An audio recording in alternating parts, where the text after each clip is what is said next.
be sure that everyone can hear me clearly as much as possible. So let me know, is the line clear? Yes, sir. The line is clear here. All right, great. Thanks a lot, David. Okay, as Stanley has told you, today we'll be talking about pricing in as a designer. And to be honest with you, what we're going to talk about today, I don't want you to restrict it to design because pricing is just almost general. If you can overcome the challenges of pricing as a designer, you can overcome the challenging of pricing as a photographer, and you can overcome the challenging of pricing as a fashion designer or whatever it is. So it's just generally about pricing. So don't feel if you're here with us and you're not a designer, don't feel like this is not for you. This is just for every single person that is going to try to do one form of business or the other. As I told Stanley before we started this, or when he reached out to me, number one, I didn't know Telegram could do this kind of um, live sessions, which is cool that they've upgraded it to this form where we can do live sessions like this. But I remember I told Stanley that I want it to be a Q and A because I prefer Q and A's, because then you are sure you're answering people's questions and not what you think they need. So I would rather answer people's questions directly and not just think, oh, I know what people are asking or what they need. But before we go into that, I would just like to just talk a little bit about pricing. So just give me a few minutes before we go into the Q&A.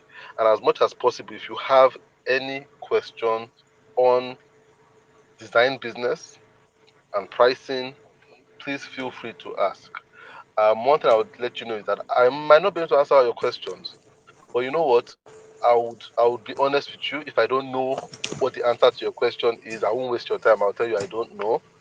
And I feel sometimes just being able to voice out your question is will give you some clarity yourself. So once again, thanks to everyone that's taken out the time to join so far. We're talking about pricing today, and it's important that we start off on this basis. A lot of people, when they ask me about pricing, feel like pricing or being paid what you desire as a creative, as a business person, is the key to happiness. Now, once you can get clients paying you what you want, what you desire, that premium price you want, you are going to be happy as a business person. And I want to let you know that pricing is not the key to happiness. It is not. The fact that you have people paying you a premium, it's not what's going to make you happy as a person. It is not. So don't live under the illusion because I know that when you're doing business, you kind of say, oh, when people start paying me this amount, man, I'll be so happy. No, um, being paid an amount is not what makes you happy. Now, I would say it is doing work that is meaningful to you and the people you are doing it for. That is what makes you happy at the end of the day. If you're doing your work, whatever work it is, whether it's graphic design, is web design, is singing, is fashion, is photography, is catering, if you're doing it and for you it fulfills you, it brings meaning to you. And what brings meaning to you is the fact that you know that what you're doing is helping somebody else. That's what brings you joy. And if you can get paid for it, that's just a cherry on top. You understand? It's just a privilege. And I'm saying this because, do, last week I went somewhere to talk to a school and do a training. And someone asked me that, oh, can you come and talk to this school and train them on branding? And I went there and I spent 2.5 hours talking with them about branding and how they could brand their school better.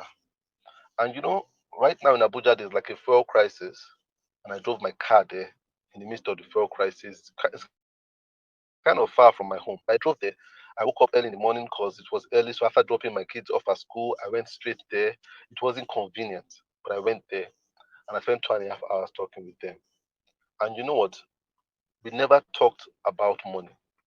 The person that invited me to come, I never said, "Oh, how much are you going to pay me?" In fact, I didn't even care about money, to be honest with you. I just went there and I had the best 2 hours of my week talking to these people. The best 2 hours of my week last week talking to these people. And I came back home and I was excited and I was very excited that I'd connected with these people and I've given them value and I've gotten value from them. And you know what? Before the end of the day, someone just sent me. I just saw a bank alert and someone that guy has sent me money. And I thought, wow, that's just the cherry on top. Look, I did this thing for free and I was happy doing it for free. And the fact that somebody is willing to pay me for this thing right now is just amazing. And that is the full equation. So when we're talking about pricing here, it's not pricing is not going to be of any use to you if you are here and number one, you wouldn't even do what you're doing for free. Pricing is only a reward when what you're doing right now on a good day, if they left it to you, you do it for free anyway. That's when pricing becomes a reward. But when what you're doing is just something, I don't really like doing it, I don't really enjoy it, but it's not for the money, I won't do it. Pricing will not be a reward. Pricing, your price is just an entitlement. You understand? So for me, when I went to that place and I spoke and I came back and in the evening I got paid some money, for me it was just incredible. It was like, man, can't get any better than this. It's just like if you like to eat something, I don't know, maybe you like to eat ice cream or like to eat pizza or you like to eat pounded yam, and someone prepares very good pounded yam for you. And at the end of the day, they say, okay, how much will you collect for eating this pounded yam? You see, the joy is that you got to eat pounded yam and someone paid you for it, than you having to eat worms. Someone gives you a bowl of live worms and say, eat this thing. And at the end, they pay you money for it. Look, the only joy is the money, but you hated eating the worms. And you try to black that memory out of your mind that you ate worms for money. You understand? So let's start with that. Pricing is not the key to happiness. You understand? Pricing is just the cherry on top of the cake. So on a good day, I don't like talking that much about pricing, but I realize it's important. So we're going to talk about pricing, but I want you to know that let's establish the fact that people would only pay you for what the value that you have, and you can only give the value that you have if you are clear about what your value is. So pricing is rooted in value, and value is rooted in clarity. The people that are clear about what their value is, the people that are able to charge confidently. So if you do not know what your value is, you can't charge confidently. And you can't know what your value is if you are not clear about what your value is, if you are not clear about it. You see, and one thing we have to establish is the fact that your value, a lot of times, might not be what you want to do, but what you are able to do. Your value might not be what you want to do, but what you are able to do. Two different things. And that's where a lot of people get it wrong. A lot of people want their value to be what they want to do and not what they are able to do. And I will give you this example. When I was growing up, when I was in secondary school, my early secondary school, so GSS 1, 2, I had this group of friends and we went to the same church together. When I was growing up, I was a church boy. You understand? I didn't go for parties or stuff like that. I spent my weekend in church. And so all my friends were from church or school. It was either school or church. So they were never any neighborhood friends. So I had these friends and we're in the same church.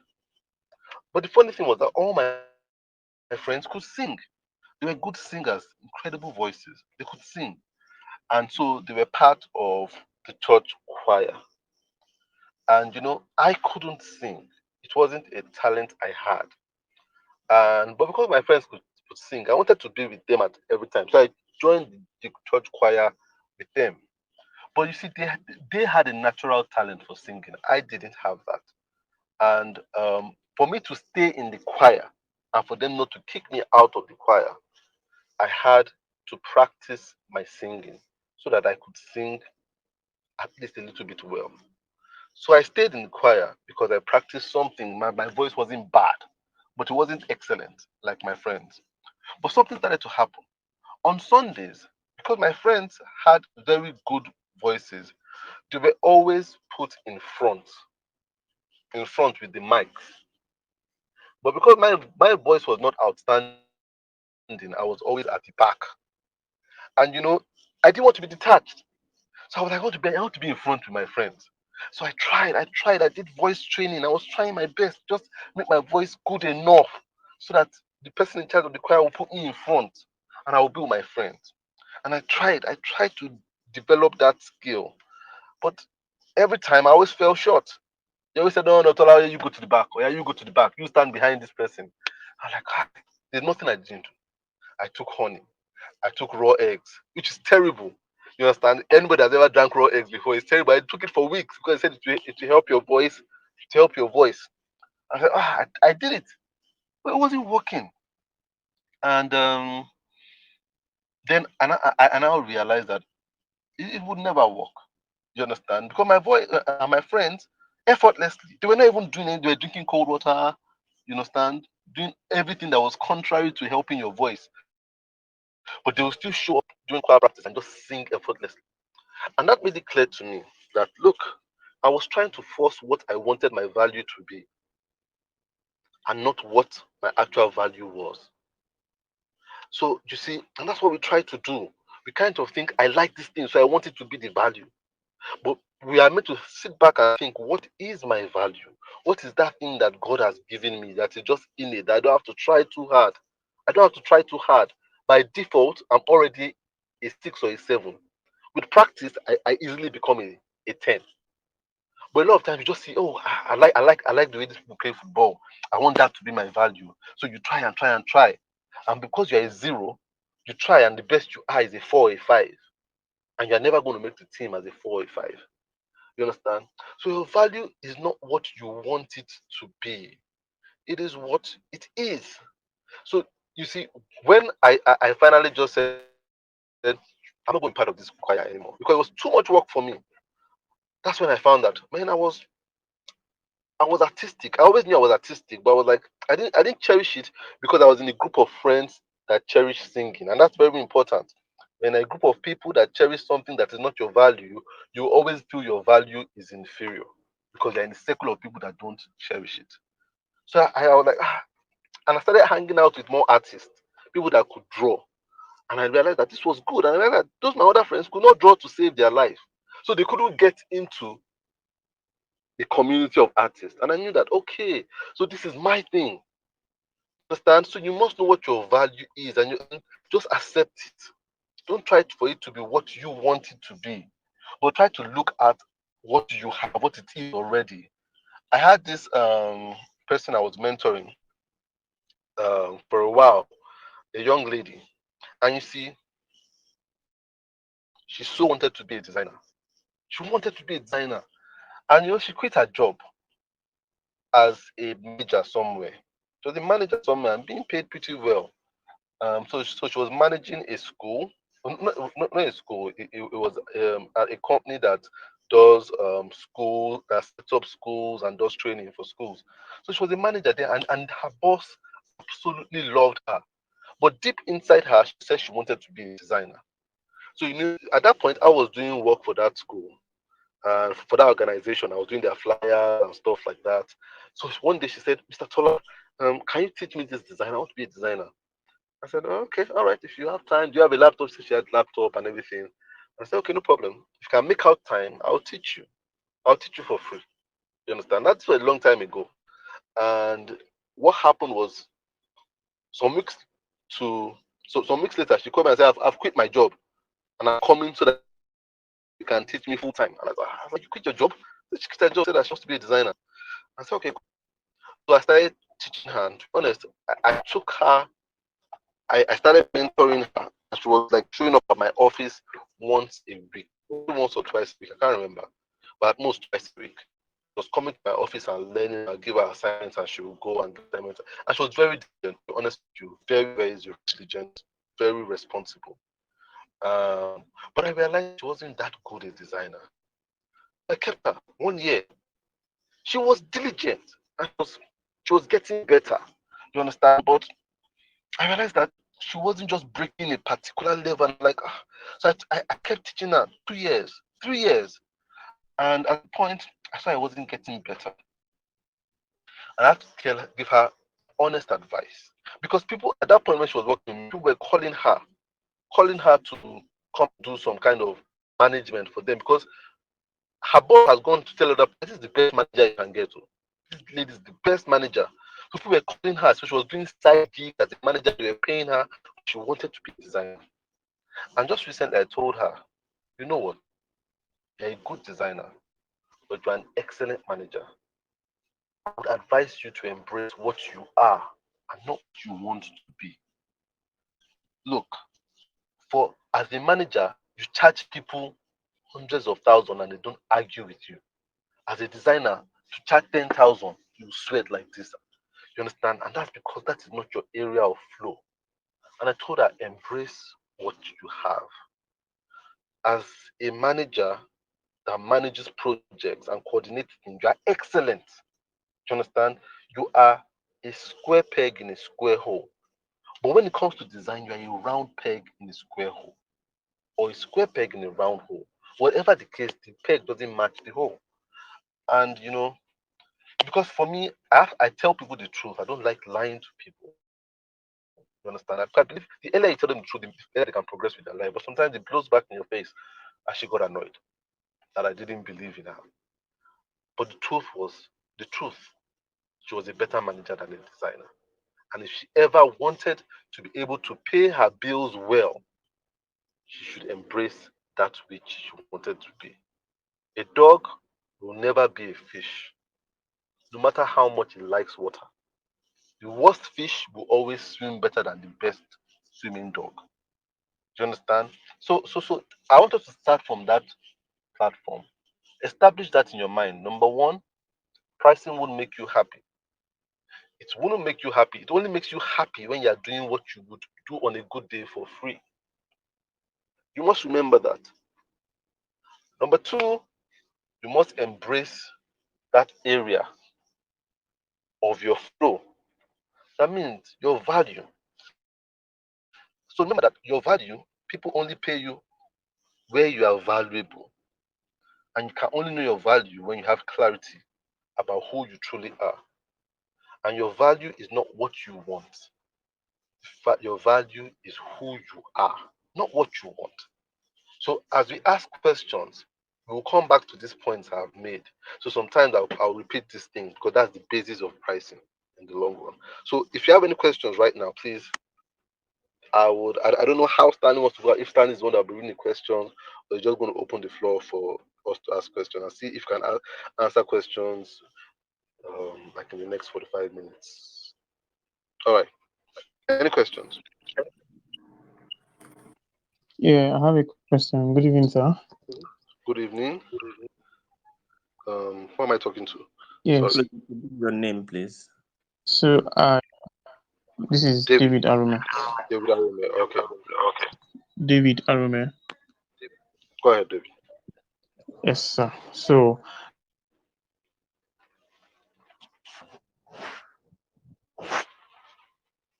I really appreciate what you said, and I like how you started it. Now, I want to ask, probably say a few months consistently, but you tend to have these creative blocks, or you tend to feel overwhelmed when you have like 3, 4 projects and you have deadlines closing in. Would that be an indication that you are not a natural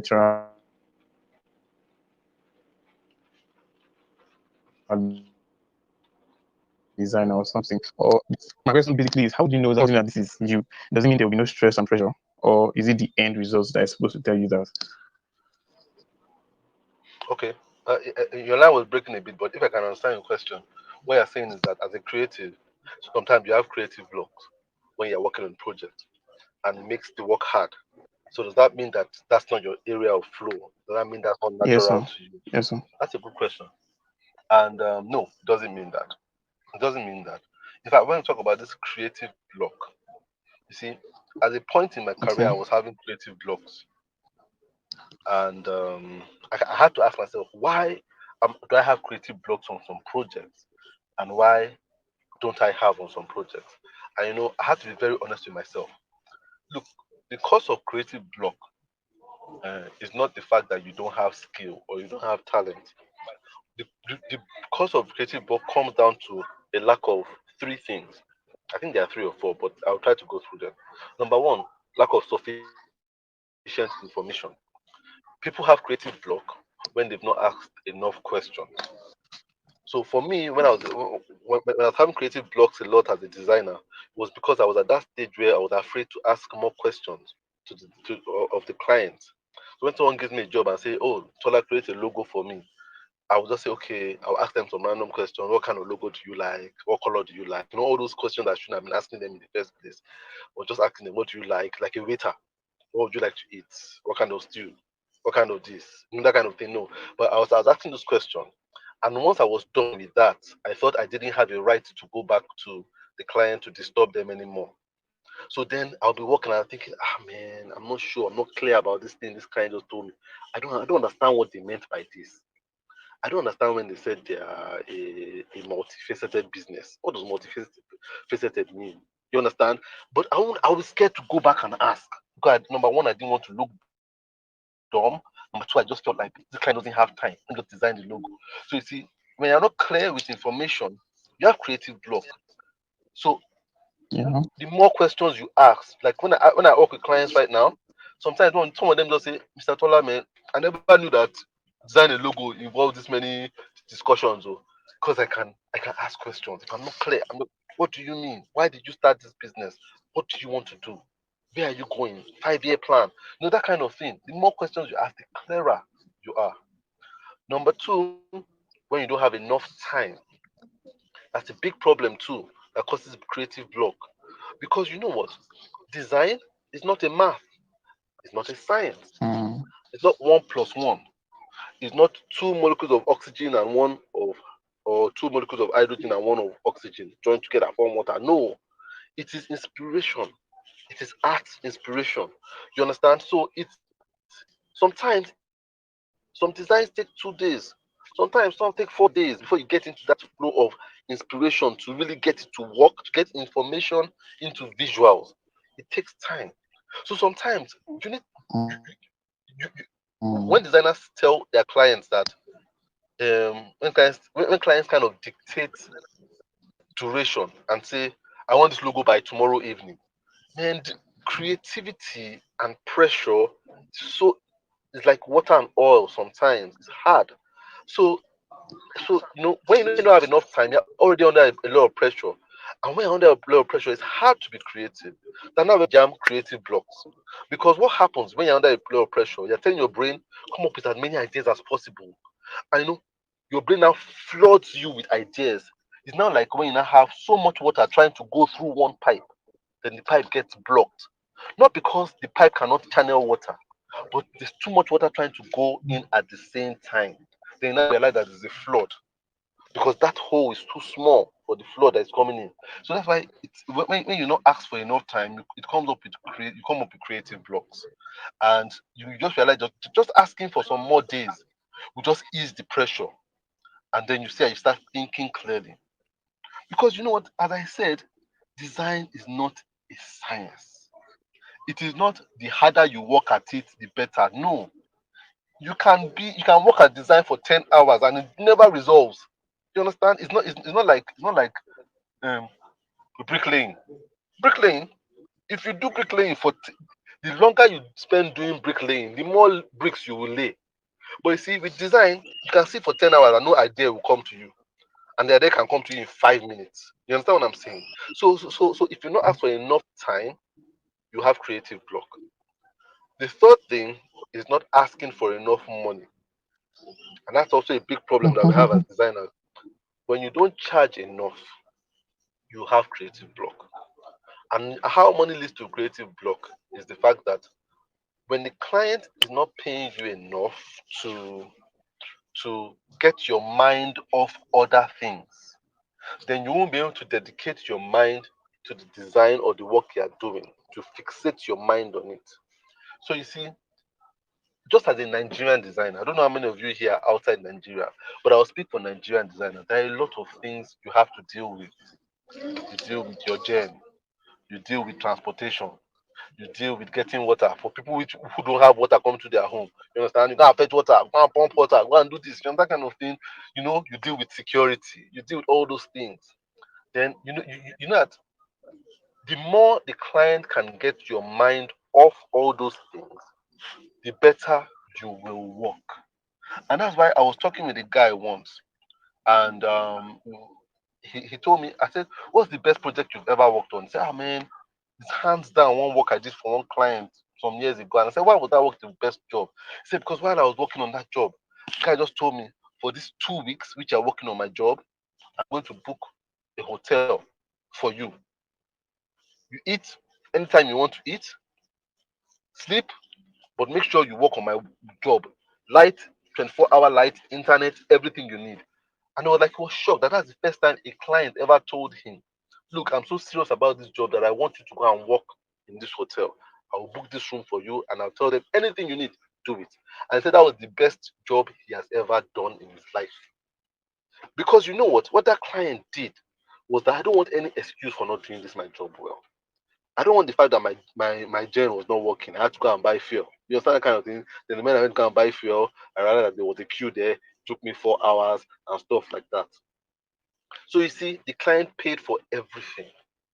And that's why if a client cannot book you in a hotel, he should be able to pay enough money for you to get your mind off food, off internet, off, you know, place to work, off light, off that. You understand that kind of thing? If the client not paying enough, then what will happen is that you in the middle of project you'll be hustling and going to go and see, okay, how can I make money from this? So while they're working on stuff, you'll still be checking your crypto account, checking how you can make NFT to make money there, checking how you can breed dogs and sell puppies and stuff like that. In the end, you're not giving your full mind to the project, and you now end up with what is called creative block. So it is not enough, not enough time, not enough money, and not enough information. That's what causes creative block in the long run. It's not that you're not creative, not that it's not a place of flow. It is just the fact that you're not managing it well. You understand? You're not dictating your terms well enough. You're not dictating your terms well enough. And it's very important that you find how to dictate your terms well enough. And that's why you realize that when you look at artists, not even artists, people that are at the top of their game, you'll be surprised what a club like PSG or Manchester United have to do for players like Ronaldo and Messi to keep them there. Those people, apart from what you see them do on the field, there are other conditions that they will give them. They'll tell them, you know what, I want a house by this thing that is far away from any loud or active noise, that is far away from the street.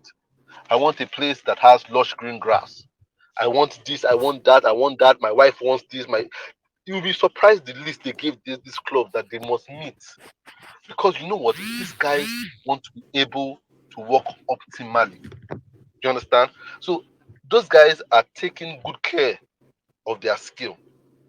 You understand? So that they can focus on it. So to avoid creative block, the more you take care of your skill and take care of the conditions of applying your skill and knowing that this thing is valuable to you, the more the less you have creative blocks in the long run. So I don't know if that helps answer your question, David. Davy, Good like, evening, sir. Yes, sir. Yes, sir. You've really cleared off everything. Okay, Good all right, evening, cool. sir. so please. All right, James, Good go ahead. evening, sir. It's good having you once more again here live. Well, just in addition to what you said, I would like to ask a question because I belong to certain communities of where I see persons come in and they are confused as creative. They start asking the creatives on the platform the questions they ought to be asking their clients. So they be like, "Who have I ever done this kind of project before?" To me, I feel it's research, but I don't know. Maybe you have another idea on that part. So my question can be that will be this rather: can lack of skill set in the aspect of creative in terms of niche, because this design industry is very big and broad. So some persons just accept project randomly when they don't understand more about that niche of where that problem they need to solve is coming from. So will you say lack of skill set can also cause creative block? Yeah, a lack of skill set definitely will cause creative block. Yeah, definitely. The only thing that David was saying was that a lack of skill set is not evidence that you shouldn't be designing. You understand? It might just show evidence of bad management of your design skill. But a lack of skill set definitely. If you don't know how to design, you get stuck. Just like if you don't know how to drive, you get stuck. You understand? So a lack of skill sets definitely would cause you to have creative block. And it's interesting. You've said something here that is interesting that I have also noticed when because by virtue of the fact that I talk to a lot of design communities, I get to stay on a lot of design groups, and I get to notice, just looking at their activity from afar. I don't talk a lot, but I just look at it, and I noticed this thing that you said of designers like sampling opinions, too many opinions. That in itself is a booby trap when you sample too many opinions of other creatives. And you must learn to know you're not designing for designers, you're designing for a client. So questions you have should be directed to the client. You understand? So all this I see designers do it a lot, and I don't get it. This when people go to a WhatsApp group of 200 people and they give them, please, can you just help me choose option A, B, C? I'm like, why? Why? What do these people have to do with the project? You understand? Yeah, number one, I feel you cannot sample when you have personally, personally, I only ask opinion. There are only two people whose opinion I ever ask about a logo. Most times I don't ask anybody. I don't ask anybody. Let's say I'm confused to the point of totally confused. There are only two people in this world who I ask for an opinion of. That's my wife, who is not a designer, but I know why I ask her an opinion because she's totally honest with me. Totally. My wife can tell me this is not good. I don't like it. Understand that? So you need someone that will be brutally honest with you. Then I have my business partner in Kadisheson. I can ask him to. But any other person, I don't ask Jack. And that's when I'm confused. Most of the time, I ask myself, is this good? You understand? If Tola Alabi cannot answer that question, then what am I a professional for? You understand? So this going to groups to be asking, how should I do this thing, is seriously unprofessional. That's what I think, and that's why a lot of designers are insecure. They're so insecure with their work. You understand? And you must be professional enough to say, look, what do I think about this? What do I think about this thing?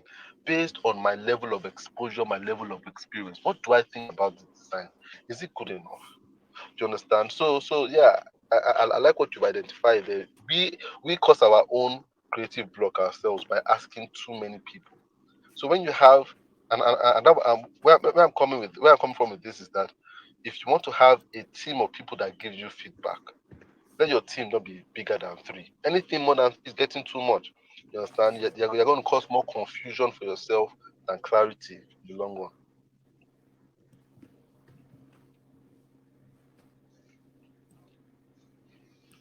So, any other question? Okay, so, thank you so much for clarity, and you really touched it to the depth that I wasn't even expecting this, and I'm grateful. And one other question I want to ask is this. I know the pricing aspect of the design is one aspect that even intermediate and beginners they struggle with a whole lot, and you see them asking on platforms as well. asking based on opinions of people, forgetting that they are the creative persons for a reason and they were engaged for that service for a reason as well. So, sir, will you say communication skill set in terms of engaging with the client can also cause a creative block? Because if you notice, it's like a paramount thing with designers. Most of them are not fluent with words and they lack the terminologies in the field. So when clients are trying to reach out to them with their ideas and they can't engage because there is no flow, they on the part of the creative they fail to understand, and on the part of the company per se or the clients, they are trying so hard to ensure the person understand. Will you say this can cause a creative block? Because if someone does not understand something, I believe they will definitely lack insight to having a rightful mindset to solving that problem. Yeah, true, true. The issue of communication is a big issue. As a matter of fact, my partner and I have been, for the past few weeks, we've been doing like um, research, and we've been talking to random people, business owners, entrepreneurs. A lot of them are what we might call um, um, what's that word for someone that does that starts up a lot of businesses. Um, I've forgotten the word we're using. But entrepreneurs, business owners generally, and one thing we realized, because we asked them questions. What's your process when you have a design idea? What's the first thing you do? How when does branding come in? When do you think of designers? How do you choose designers? How much will you pay for a logo? How much is too much for a logo? What's your biggest frustration with designers? And you see, one of the biggest frustration that is consistent with people we've spoken to like I think 15 or so people now, and we realize that one of the biggest problems that they have is a communication issue. A lot of people, so I totally agree with you when you say clients have a communication issue with designers. They have a communication issue, and I think that's where designers need to work on the most. One thing I realized is that if a designer can communicate, I know communicating is not just talking. Communicating is listening. It's like listen, give feedback, make sure you understand what the person is saying.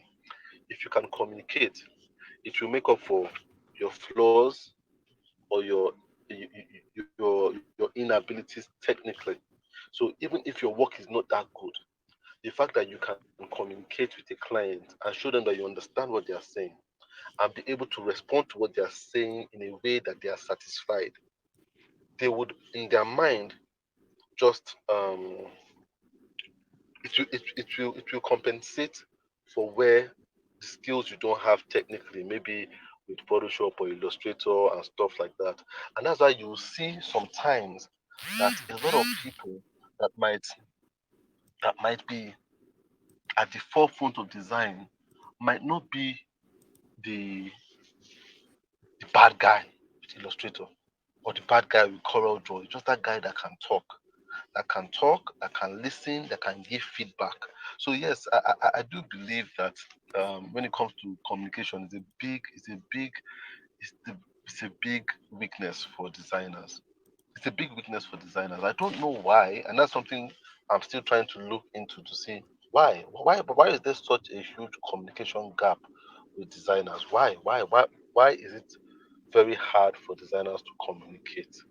You understand, and to show vast understanding of number one, people and other things outside of design.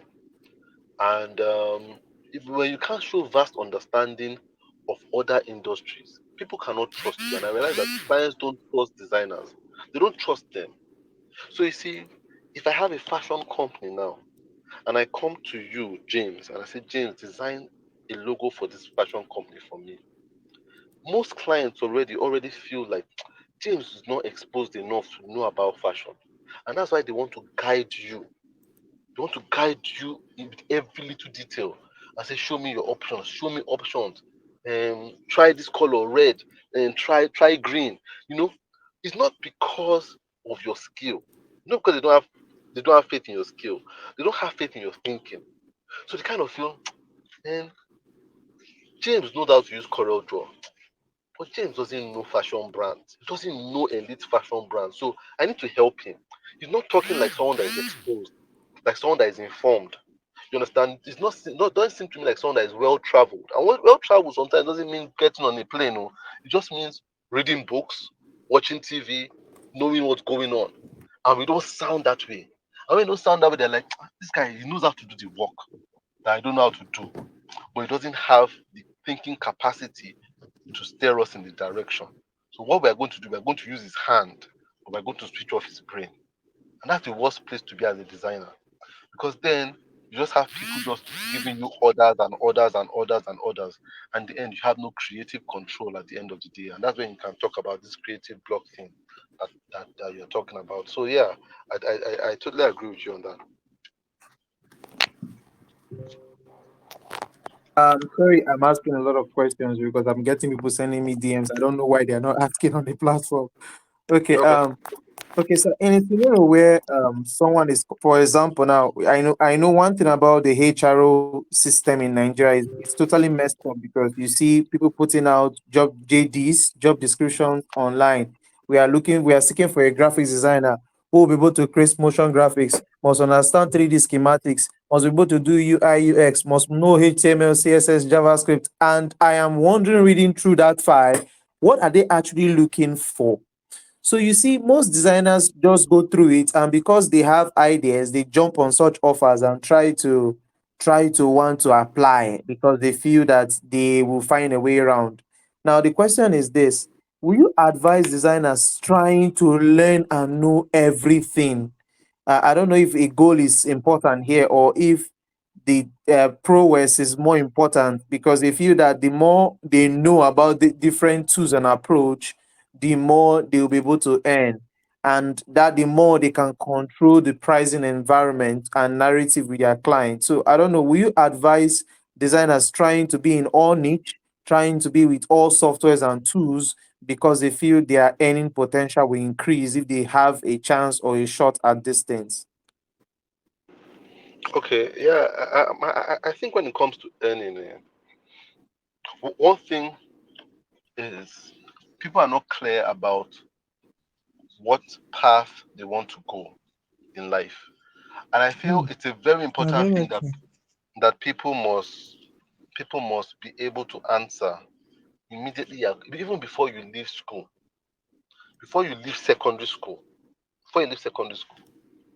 Ask yourself this question: do I want to be an employee or do I want to be an entrepreneur? That question will bring a lot of clarity to your life. Employee or entrepreneur? You must ask yourself that question. What do I want? Do I see myself working in an organization as part of an organization, part of the team in an organization? I don't mind taking orders from other people and stuff like that, but I just want to be a part of the team, an organization that is doing great work. Or do I want to start up an organization? Do I want to start it up? Do I want to be the founder? Or do I want to be the co founder of this organization and build it from small to big or medium or whatever it is you want it to be? But you must ask yourself that question. People don't ask themselves that question. People is just, I want work. But there are two types of work: there's entrepreneurial work and there's employee work. You understand? And you must choose which one you want to do. The truth is that we have this faulty mentality that one is better than the other. Entrepreneurship is better than being and it's a lie. It's not true. It's not true. You have to break that faulty mentality that entrepreneurs are living a better life than people that are employees. That's not true. See all that when they pay you a salary, they are buying your life. Nobody can pay you. No, no, no, no, no, no, no. All those motivational stuff that people say, it's not, and it's misguiding people. It's okay to be an employee. You can be very fulfilled and reach the height of your career as an employee and be very, very well financially rewarded. And you can be an entrepreneur and be a pauper and irrelevant and not do anything great with your life and not make any money. But yet you still feel you're in charge of your life that doesn't really have anything going for it. You understand? So entrepreneurship is not heaven. It's just a means of expression of work. It's the same way it is being an employee. So you see, we must be able to ask ourselves that question, because asking that question will determine whether you should learn more skills or narrow down on one skill. Because to reach the height as an entrepreneur, then you must be able to niche and people will know you for one thing. But if you're an employee, see what and you have to think of how people hire these two people. Organizations hire employees, and what the organizations look for when they hire employees, they look for what they call versatility. How versatile are you? So the more you are able to do, the more attractive you are to an employer. The more you're able to do, the guy that is able to use Canva, Photoshop, Illustrator, CorelDRAW, 3D Max, he might not be able to use everything 100%, but he has a little percentage of everything. It's more attractive to an employer than someone that can use Photoshop 100% and can't use any other thing. You see, so employers are looking for what someone that can do a lot, that they can pay one salary. Now, who employs an entrepreneur? Clients. And what do clients look for? Client looks for expertise. They don't look for versatility. So when a client is reaching out, they're looking for someone that is good at something. So if I'm a client now, I'm looking for a carpenter. I'm looking for someone that is good at carpentry. I don't want a carpenter that is also good at plumbing, good at electrical work. No, no, no. I want someone that build me a table, will build the best table for me. So you see, as a client, I look for expertise. As an employer, I look for someone that is versatile. You understand? And that's why if you know that you want to be an entrepreneur, then by all means choose one skill. And if you can even choose one application and be the best person at it, be the best person at it. You are the one that clients will be queuing at your door because you know how to do this thing. So you see people, there's people that do photography. Their own is portrait photography. They don't do any other kind of photography. It's not portrait, go away. You see that people will queue at those people's door because if you want to do a portrait, you want to do campaign, Abi, go and meet this guy. This guy will take a portrait for you that you yourself, you vote, your opposition will vote for you. You understand that kind of thing? They are so good at portraiture. You understand? But when have entrepreneurs that are trying to be jack of all trades, they're the ones that don't make any money at all. Do you understand? So those kind of people should be working as employees because employers are looking for versatility. So I wouldn't say any one of them is bad. It just depends on where you are going. If you know where you are going, look, I was clear very early on. I said I don't want to work for anybody. I want to be an entrepreneur. I want to be an entrepreneur. Because I realized I had stints working in places and I was a bad employee. You understand? I was a bad employee. I'm not a model employee, to be honest with you. But an entrepreneur, I'm excellent. So when I said I want to be an entrepreneur, I said, what do I want to be known for? And that's why I zeroed down on logo design. And now I want people now, when they say logo, they can mention my name and they'll be sure they will get something very good. So there are two different paths that have two different requirements. So when you're clear about what path you want to take, you know what requirements you have to um, to commit yourself to. Okay, thank you very much, Sam. This class was supposed to end by 9, but I can see that so many people have questions. Okay. Questions more, and you can call it a night and a closure of design prizes. So if you have a question, we just need 2 persons or 3 persons to answer your question.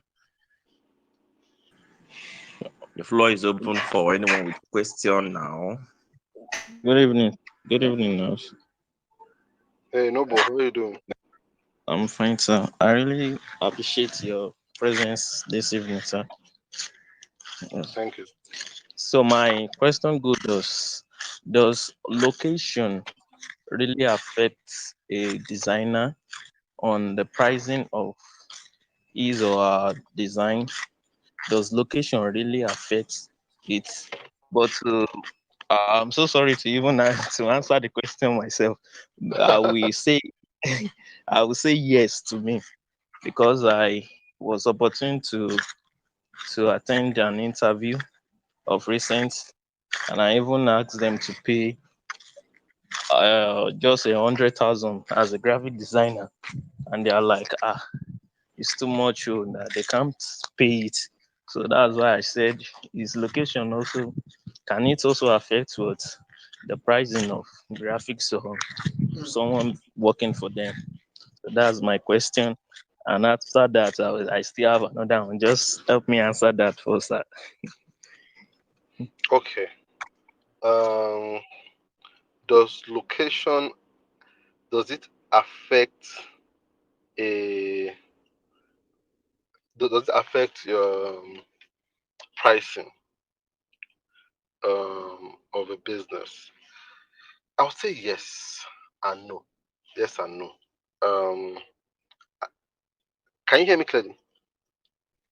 Yes, I can hear you. Okay, yeah. So I'll say yes and no because you are right in terms of there are some places that due to the by virtue of the fact that of the activity that goes on there, you might not get your clients from that immediate location. Do you understand? That means the people around that area might not patronize you. And just like how Abuja was for a very long time, where Abuja was a civil servant to community environment. Everybody, 90% civil servant. You understand? There were no business people.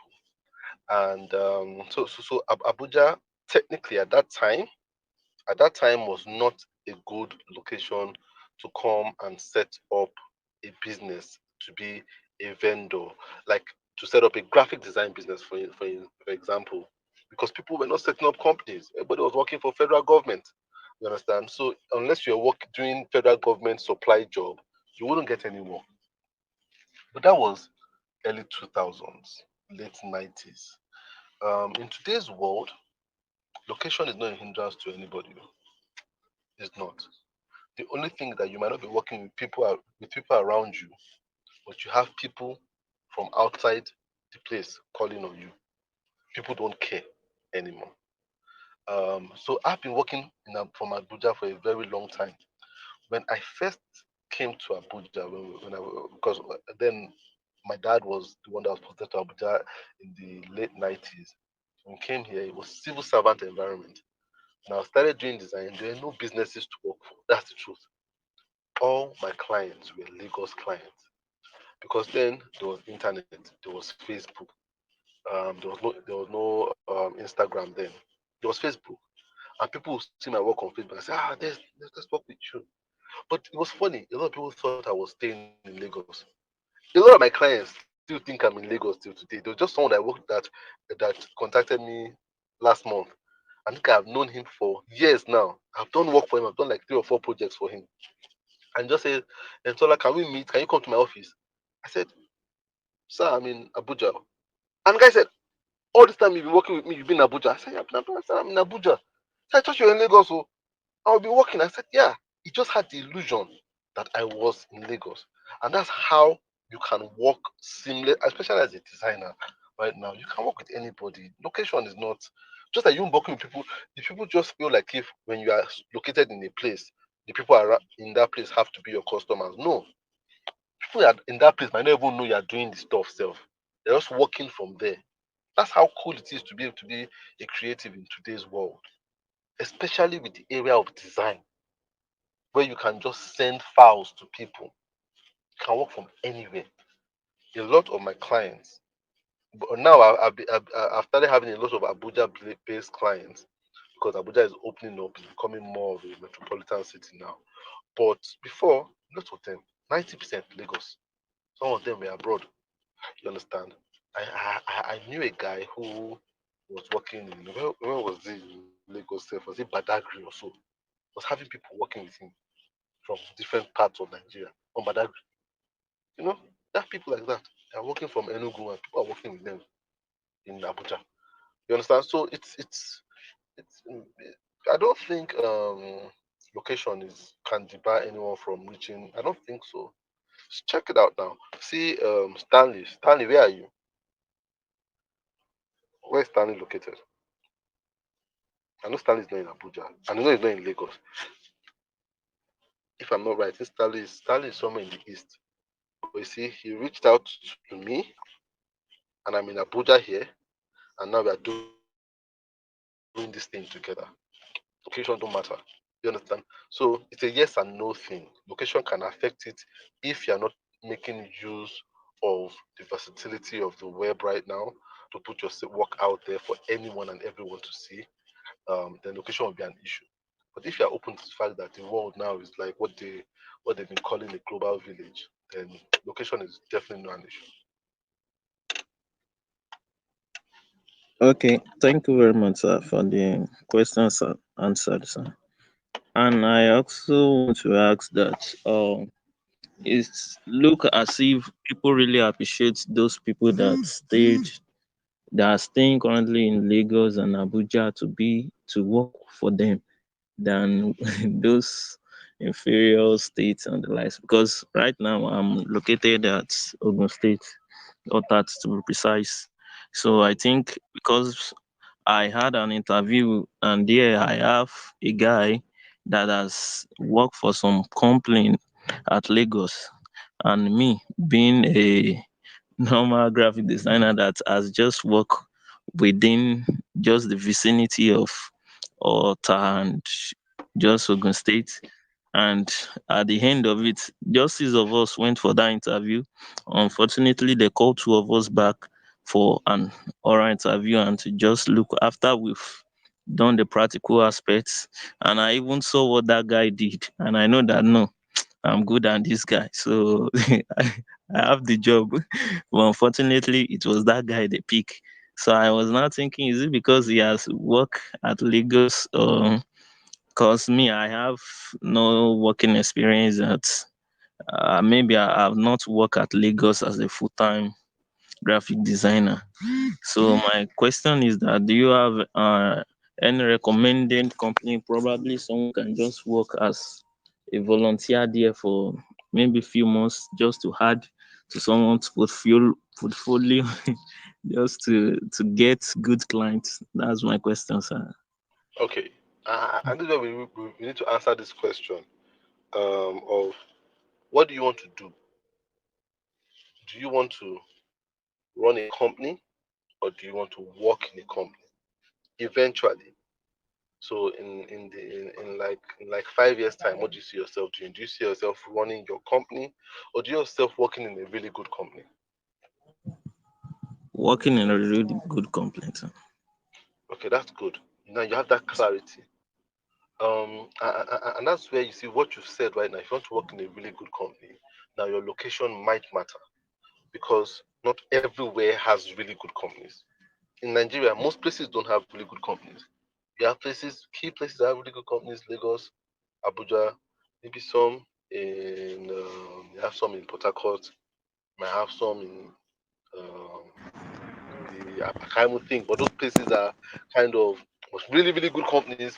Lagos by far, you understand. So and that's why you might need to pack your bag. When Ogun State is not too far from Lagos, but you might need to pack your bags and go and stay in Lagos and go to these companies and tell them you want to work with them, show them your portfolio, try to get in there. There are so many of them in Lagos, so many, but you might need to relocate. You might actually need to physically relocate because you know what, Lagos is such an interesting place where just by virtue of just hanging out and talking with people, you will have job opportunities. Just people just say, there's one place just opened up, or this just opened up, or you want to work. That's if you want to work in places. If you want to work in a good company, I don't think there are too many of them in Ogun State, or there are not too many of them in even in Abuja self. Creative companies that you can work in. There are very few. Lagos is by far the best place. Just like if you are in the US, there are places like New York. That's the hub. If you want to be creative, you are staying in a place like maybe Seattle. Nobody. Nothing's going to happen there now. Unless you are running a business, then people will come from New York to your place and work with you. And if you're just like I'm running a business here, people bypass companies in Lagos to come and work with me. because my vision is to build a company. You understand? Your vision is to work and be part of the company, so you need to go to the company. You need to go there and look for them.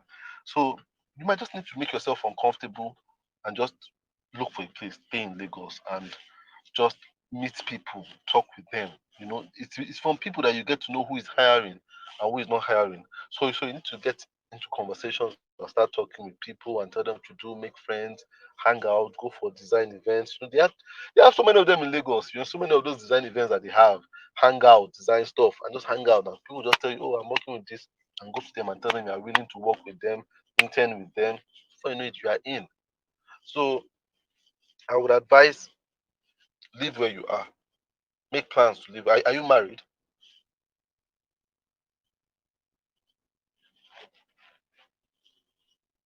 No, sir, I'm not married. Sir.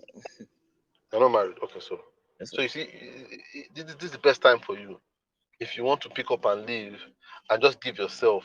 Even if you just feel okay, let me just spend the next 6 months. Let me see what Lagos is like. This is the best time you can do it. By the time you get married and you're in that Ogun state, man, it's not going to be easy. This is the best time you can make those decisions and just go out and just. If you really want to work with a good company, then where are good companies located?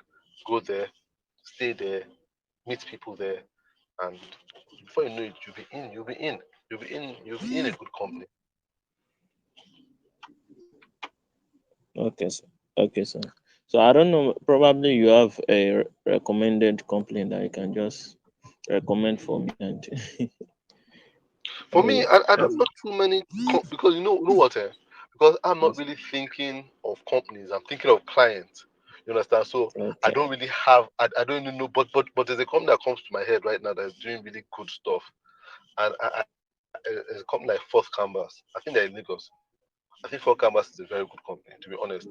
I follow some of the owners and co-founders, and they're talking really interesting stuff compared to any other company I see out there. So if you can reach out to them, you understand? I think Okay. you might have an opportunity. Fourth Canvas is a good company. That's my own, and I'm sure there are many of them. But if I'm going to talk of one, so I don't know too many of them. There was a company Oh, called Credital. I'm not sure if Credital is still existing. Credital still existing. I don't know, but they're doing really interesting stuff too. Then, yeah, you can reach out to them at Credital too. They seem to be a good company. What other company do I know in Lagos? Those are the two that come to my mind right now. okay, sir. Did you get those Okay. companies? You got the names? I didn't really get their spelling properly. Fourth Canvas. First canvas. Fourth, number four. Fourth Okay. position. Okay. First canvas. Fourth Canvas, yeah. Just check out Fourth Canvas. Okay. I don't know. And the Yeah. second one, sir. This Credital. I knew about Credital many years ago, but I think Credital is a good company. Uh, Cregital. Credital. Digital. Okay, sir. Okay, okay, Uh, okay. We've done well. No, we just take one more question from another person. No, but you've tried, yeah. So just relax for another person to ask. So one more person to ask a question, and we'll call it the night. And I'll tell you guys what's up next. Good evening, sir. Good evening, sir. Good Good evening, evening. sir. Who am I talking to? Divine, how you doing? Yes, good evening, sir. Sir, please, thank you. Thank you. I'm really grateful to be in this class. With this opportunity. Please, I want to ask a question. All right. Please, okay. All right, sir. I want to ask. We are trying to get to have learn so that communicate to clients to be able to pay us for our project. Because some of us we deliver a very good project, but we don't really get good well paid. Now, I want to ask now, without doubt, in this age now, in the graphics, there are competitions. There are competitions as is now. We have so many graphic designers. Now, I want to say, how do you convince a client, okay, I am very good, and this is my price, that the client will leave others and stand to their price, say, okay, I'm paying you for this, and I want you to deliver the work. How do you, because I know in the process of that we want to compare. I have a client and sometimes they say, okay, now this person can do something like this in this price. But when you tell them that this is my own price, it seems like you are taking your own high. So how do you convince them to believe in your work? And though I have some clients that do believe, but it seems like the competition is high and sometimes it's complicating. Yes. Are you there with me, sir? Yeah, I can Yeah. hear you. I can hear you. Okay, Okay. Divine, that's a good question. Although your line was breaking up, but I think I get the gist of the question. How do you convince a client to go for your Yeah. price that seems higher than Yeah. what someone else is charging? Um, Yes. Yeah. I think one thing I'll tell you, Divine, is you're not in the job of convincing clients about price. That's not your job. You understand? Your job, your job, Divine, is to know your value. That is your job. Know your value and put it out there. Know your value and put it out there. Know your value and put it out there. That is your job. And put a price on your value. But it's not to say anybody and tell someone, oh no, no, this my value is really good, oh, you need to pay, oh, ignore this person that is charging lower. No. You can't tell someone to Yeah. ignore someone that is charging lower. You see, and this is something this discussion I was having with guys in my mentoring program. And I think last week or 2 weeks ago, I was telling them it's very important. A lot of times, designers and business people generally, we do not define our um our ideal client. We don't define our ideal client, and that's the problem. When you are doing business, you must define who your ideal client is. That means you cannot just say my clients are people that want design. People that want designers are plenty. You understand? That's just the first. That's like the first question you're answering. They want design. What kind of design do they want? Do you understand? You must ask them. So you say, my first, what am I declaring? People that want design. What kind of design do they want? They want logo design. So you see, you've cut off people that want flyer design and people that want web design. Now, what kind of logo design do they want? People that want excellent logo design. And you cut out the people that want just manage design. You cut them out. Why do they want excellent logo design? Because they want to build companies that will compete on a global level. So you cut out people that come and say, do a logo for me. I want to do one sharp contract. No, when they come to you, you already tell them, no, no, no, no, no, I don't do. You understand? Someone that tells you, look, how to build one company and you want to take over the tech scene for the next 20 years in Nigeria. That guy fits your profile. You understand? And because with that profiling that you've done, there's a mentality that those people that want to do very good logos because they want to do very great things in their industry, the mentality they have. They want to do things that are good and they want to spend money on it. But people that look, I went through that too when I started out. I just wanted to do design for people that wanted logos. Then I'll tell someone my charge is 50K. And they say, no, no, no, no, no, I'll pay you 5K. And I used to get annoyed that why would I say 50K and this person will say 5K? Why that different? But then I now look closely. I said, this guy just wants to do a logo and put it on a letterhead so he can submit a bid and get a Yeah. contract. He doesn't care what that logo looks like per se. It's just I need a logo to put on a letterhead. Why is this guy telling me 50K for something to just put on a letterhead? But the person that has the mind of, I need a logo that I'll put on letterhead, put on my business cards. I'm going to make t-shirts. It's going to be on my on my company cards in future and stuff like that. The mind is different. So you need to be able to think of who your clients are. Define who your clients are. It's just like when if you want to get married, you just won't say anybody that is a woman. No, no, no, no. There are a lot of women out there. There are slim ones, short ones, dark ones, fat ones. They're there. You understand? There's so many ones. So you need to know, and that's just physical attributes. But now you need to go deeper and just say, okay, I want to get married. The woman must be, if you want to think of physical attributes, short, not too thin. She must have spiritual values. She must be clean. She must be kind. She must be polite. Those kind of things. That's when you now cut off people that are not meant for you. So when someone that is rude comes, you just say, "Actually, cannot be my wife now." So when someone comes to you and tells you, "I know somebody who can do it for 5,000," it means that that person, their mind is not where your own mind is when it comes to the value they put on a logo. What you tell them is, "Congratulations, you have somebody. I think you should work with him." Do you understand? That might be a better investment for you. But for me, this is how much I take because I know what my value is. And I'm looking for people that match my value, not just anybody. So you get into the convincing business when you're for anybody. Then you start selling your value to people that don't even see what your value is in the long run. You understand? So my advice to you is define your ideal client. So when you're talking with them, this is your ideal client. Your ideal client will not price you low.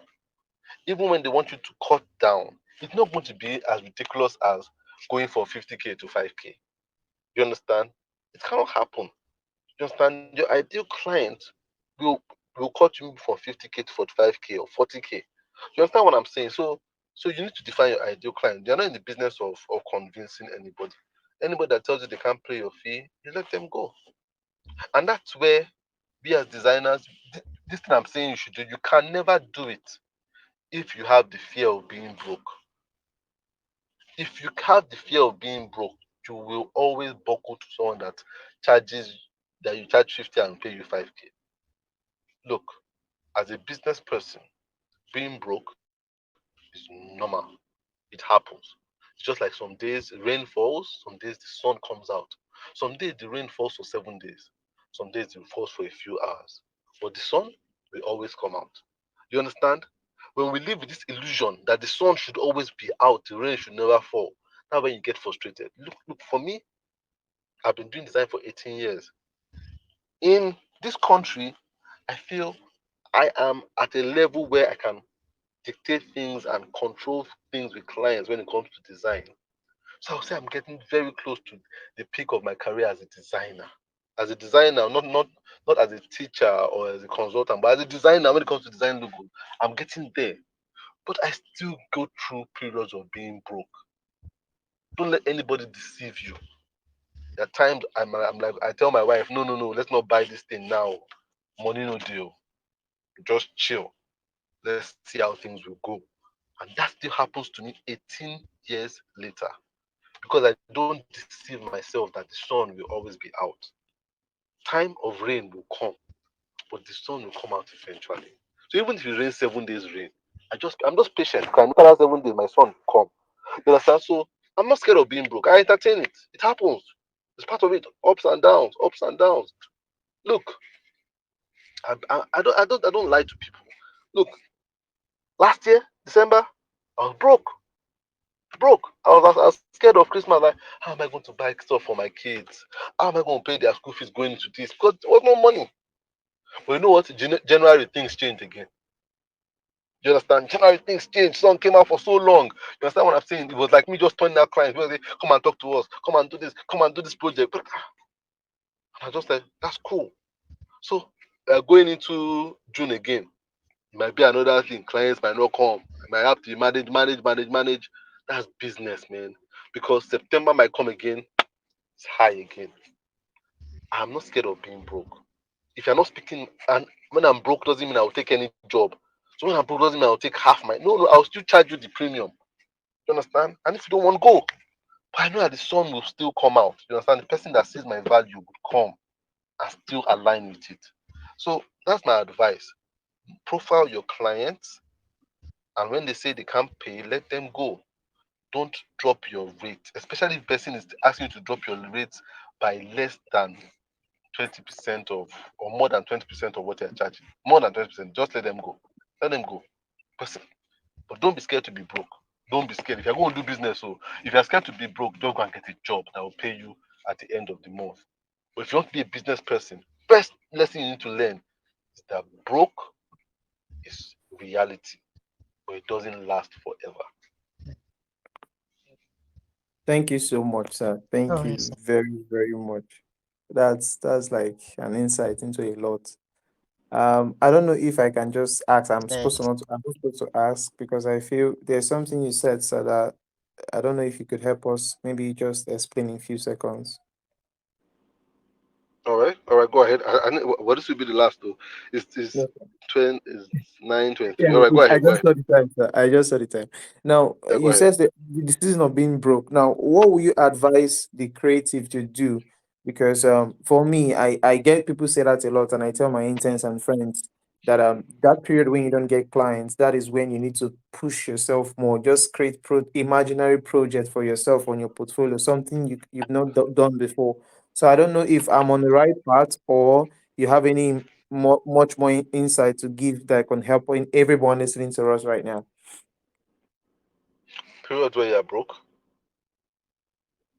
What should Period where you're that broke. creative be doing more? Yes, sir. What should the creative be doing more? Is it furthering on his skill set or creating portfolio for projects that he or she may not have done before by researching to just create prototypes should in case there are clients coming to seek for such projects?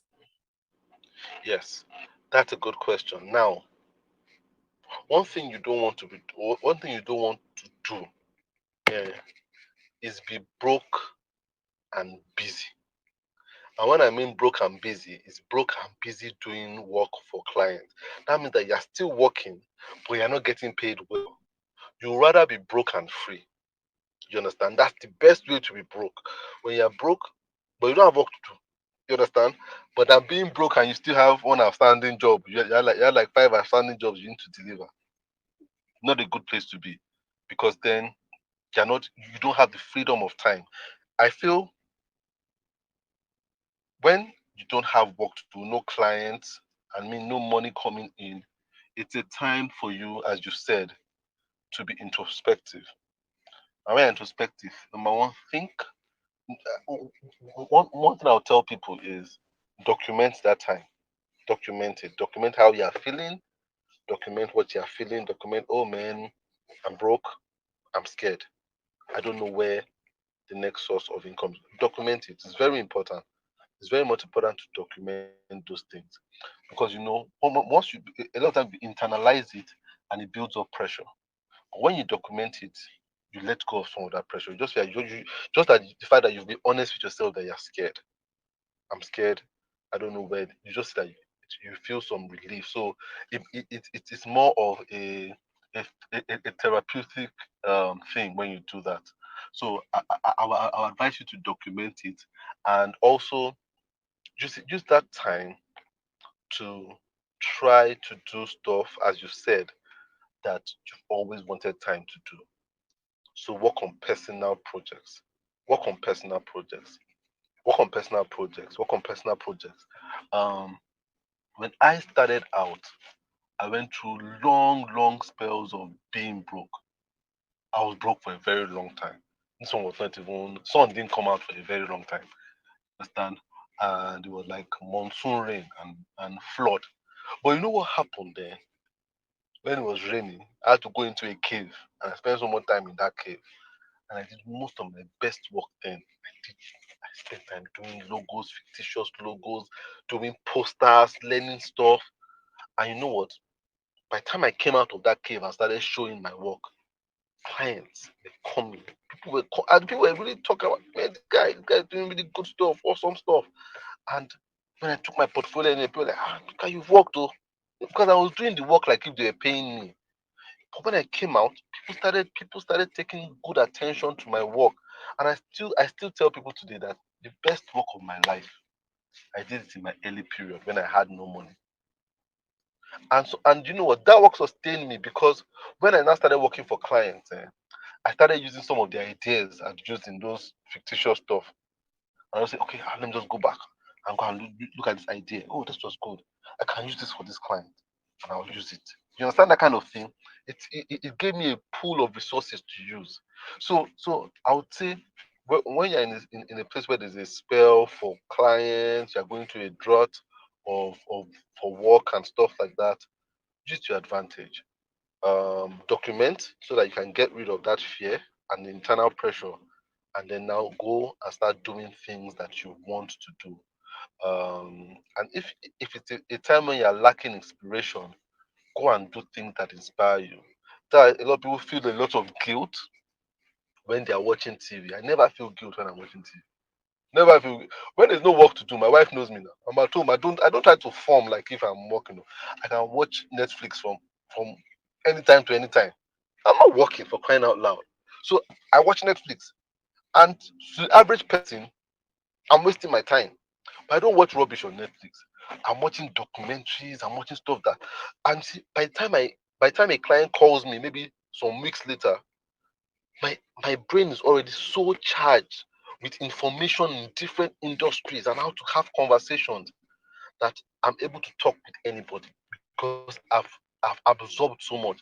I've read so many books, listened to so many audios, watched so many films, watched so many documentaries that I'm just ready to go. A lot of time I'm just ready to go. When it comes to designing, I'm fully charged. By the time I'm watching a movie and they're showing a company and they're showing me the company logo in the movie, I'm soaking it in. So you see, and that only came from just the downtime of being broke and free. I was free. There was no client calling me. And sometimes you're not even broke, but you're just free. Nobody's calling you. Enjoy yourself. Do what makes you, that brings you to life. You understand? Don't feel guilty. All this guilt that people say you are always working. If it is sleep that inspires you, guys, sleep. Because it's not always going to be like that. A client's work will come and stop you from sleeping. So when you don't have clients, sleep. Do you understand? This mentality that me, I sleep. Oh, I sleep well. I sleep well when I don't have clients. I don't force myself to do anything. I enjoy the time because it's a blessing to have a time when nobody's pressuring you on deadline.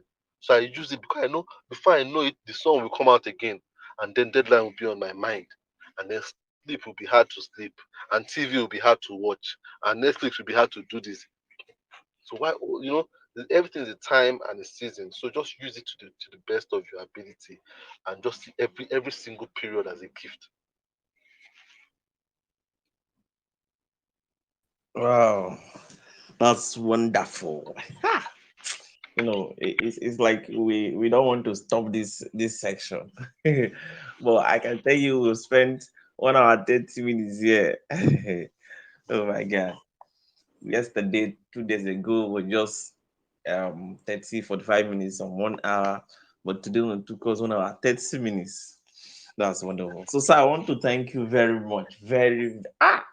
What can express how grateful I am like this. It's an honor when a dad comes to teach you, to talk to you. You know, ah, it's not everybody that have this privilege that we have like this now. So, sir, I want to thank you very much. Thank you very much. Now, everybody, I wanted to unmute your mic and tell our daddy, thank you, thank you, thank you for today.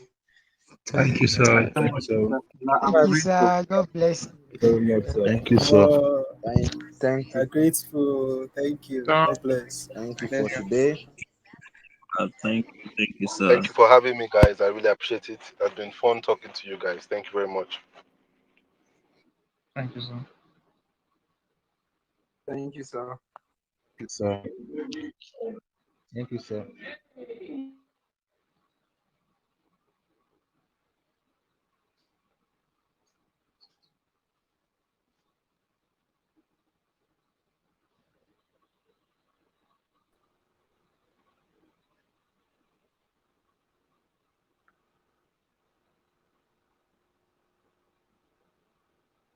Hmm.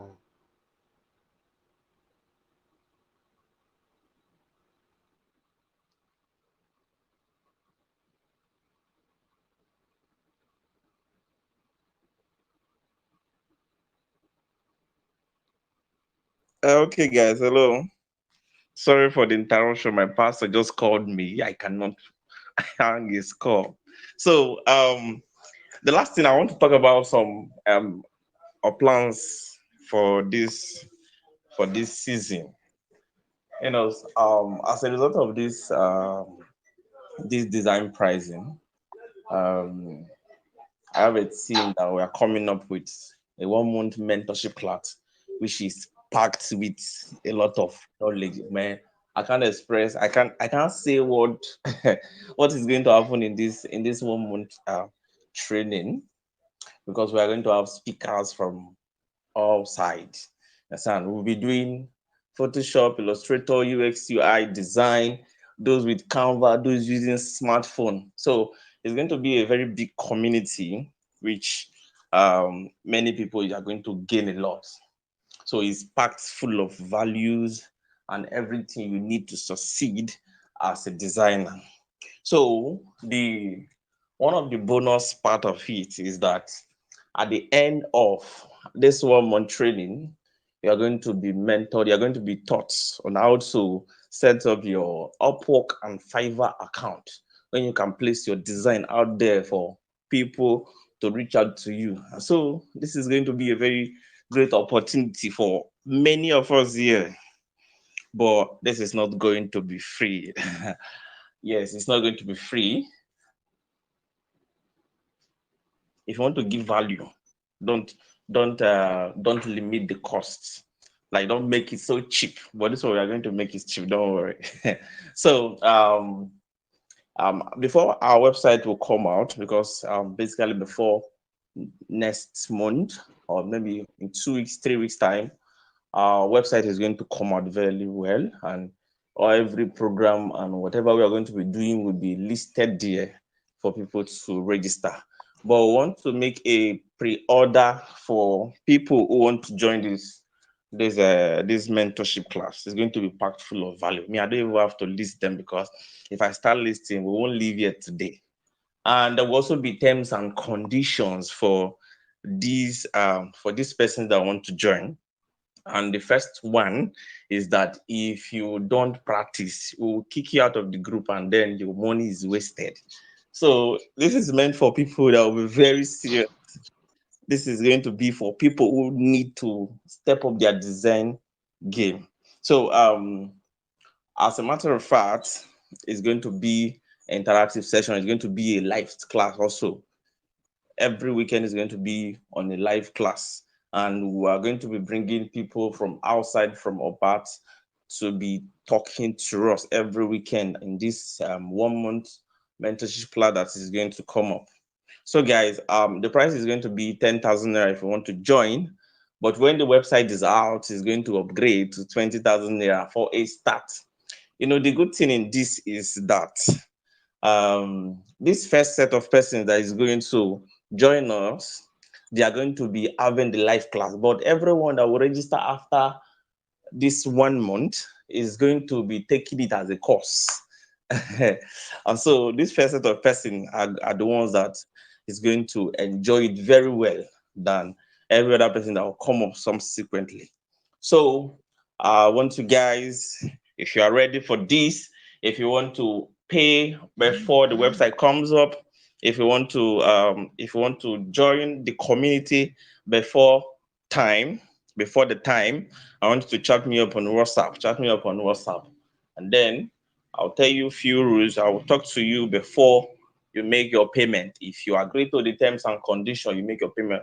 Now, this we don't need people who will dull, who will after coming to this class, they cannot stand out there as designers. Understand?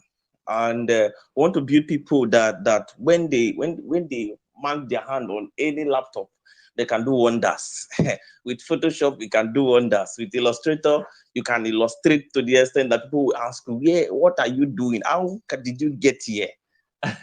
So it's going to be a packed full of many things. I don't want to, if I keep talking now, there are many things to say about the mentorship class, but I just want to end it up here. So if you are interested and you want to join this mentorship class for 1 month, you are going to send me a DM and send me the software you will want to use. You are going to be given a chance to choose a software. See, we don't want diverse opinion that I want to use Adobe Illustrator, I want to use Photoshop, I want to use Canva. Only you. No, we want to base on one. Each person will work on one software. If you're using your phone to design, you're going to work on one application. Understand? So that is how it's going to. That's how we are going to run it. And many other things as follows. So the last thing I'm going to say is before the end of next month, we'll be hosting another class, another free class, another training for designers. So it's going to be a community for designer. This community here is not this group, especially, is not going to be closed. So these records will be sent to this group and everything on it. So if you are ready, you will send me a DM and we'll take it up from there. So I want to appreciate everyone that has joined us for Design Pricing 2022. This is one of its kind. I've not heard anything about design pricing. The idea just came from from the Holy Ghost. So I want to appreciate God first of all for this opportunity he gave to us that we'll be able to do this. I was asking myself, this class, are you sure I'm going to be able, I'm just coming from Enugu to Delta State this night. So I got here around 7:50. 7:50, that's when I got to the place I want to sleep for the night. And I just picked up my phone and came online once because I know that today will be wonderful. So I want to thank you guys very much. Thank you all very much. Thank you all for joining us for this impartation section. So thank you all. You can mute your mic and tell yourself welcome. Tell us welcome. Tell us thank you. I Yes, want you sir. to Thank I want you you. to fill my DM with your testimonies, what you got from this class. And if Thank you're ready for you. mentorship, chat me up, whatever you have to say. So thank you guys, thank you guys, thank you all. You Thank can you, have a sir. chat, connect with your friends, connect with people on the group, follow them everywhere. Thank Yes, you so much, Mr. thank Simple. you, thank you, sir. Thank you very Appreciate much, it. Thank sir. you, sir. Our daddy Yes, that sir. just joined us today, our daddy, if you have not followed him on Facebook, on Instagram, everywhere he is, if you've not followed him, go and follow him now. See, Name, oh. if you see his YouTube channel, is full of. See, I used to sleep on the YouTube channel. Like I'll be watching it, I will sleep. I will wake up and I will continue again. Even though that YouTube channel. So thank you guys. Thank you guys. So our daddy will thank you. I think he's off, but we'll still appreciate him for what he has done for us. So thank you everyone for joining us and God bless.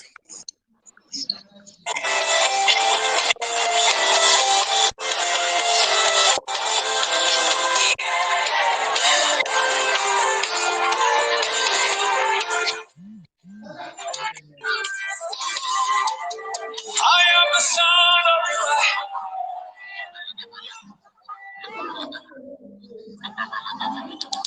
I am the Bible.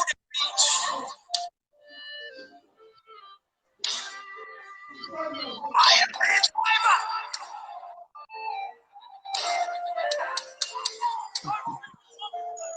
They will meet me and be changed.